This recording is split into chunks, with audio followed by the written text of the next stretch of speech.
ছোটবেলায় মায়ের কোল স্বর্গের বিছানার থেকেও দামি। ছোটবেলায় বাবার কাঁধ পৃথিবীর সবচাইতে দামি দোলনা। অথচ মানুষ তা নির্বিঘ্নেই ভুলে যায় বড় হওয়ার সাথে সাথে। কি আজব দুনিয়ায় বাস করি আমরা, যেখানে ছোট ছোট স্বার্থের কারণে মা বাবার কাছ থেকে সন্তান আলাদা হয়ে যায়। সেই স্বার্থ মা ও সন্তানের মধ্যে হিসাব তৈরি করে, বাবার মধ্যে হিসাব তৈরি করে। সন্তান 1000 টাকা দিলেও ওই অর্থটাকে হিসাবে রাখে, অথচ মা বাবা তাকে কোনো হিসাব ছাড়াই বিনা অর্থে লালন পালন করেছে। সন্তান বড় হওয়ার পর কেন তার মা বাবার প্রতি টান কমে যায়? কেন ভালোবাসা কমে যায়? এর পিছনে দায়ী আসলে কি? কবি প্রশ্ন করে বিচরণ। ছোটবেলায় কোনো সন্তান তার মা বাবার ভাগ দুনিয়ার কাউকে দিতে রাজি না, অথচ বড় হয়ে গেলে সেই মা বাবাকে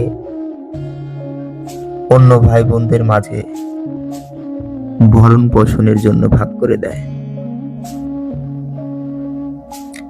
কারণ হতে পারে ছোট ছোট স্বার্থ, কারণ হতে পারে সে বড় হয়ে গেছে, তার আর তার মা বাবার প্রয়োজন পড়ে না, সে একাই চলতে শিখে গেছে, সে একাই চলতে পারবে।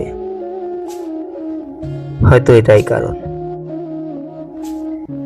কিন্তু ছোটবেলার কথা চিন্তা করেন। ছোটবেলায় যখন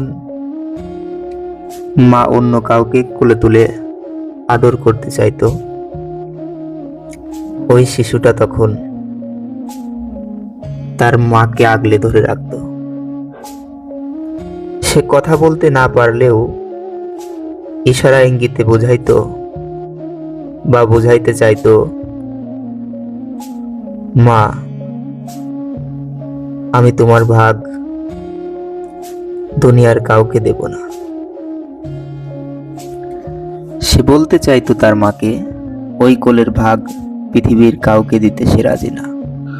যখন আরো একটু বড় হয়ে বাবার কাঁধে চড়তে শেখে, বাবার কাঁধে চড়তে শিখে যায়, বাবা যখন কাঁধ থেকে নামিয়ে কোথাও যেতে চাইতো, ওই ছোট্ট শিশুটি তখন তার বাবার মাথাকে আষ্ঠি পৃষ্ঠি করে ধরে স্পষ্ট বলতে না পারলেও সে বুঝাইতে চাইতো বা বুঝাইতো, বাবা, আমি সবসময় তোমার কাঁধে থাকতে চাই। ছোটবেলায় মায়ের কোল আর বাবার কাঁধ পৃথিবীর সবকিছুর চেয়েও দামি। পৃথিবীর সমস্ত প্রাচুর্য দিয়েও এই সুখ কেনা সম্ভব না। পৃথিবীর সমস্ত প্রাচুর্য একদিকে, ছোটবেলায় মায়ের কোল আর বাবার কাঁধ আরেক দিকে।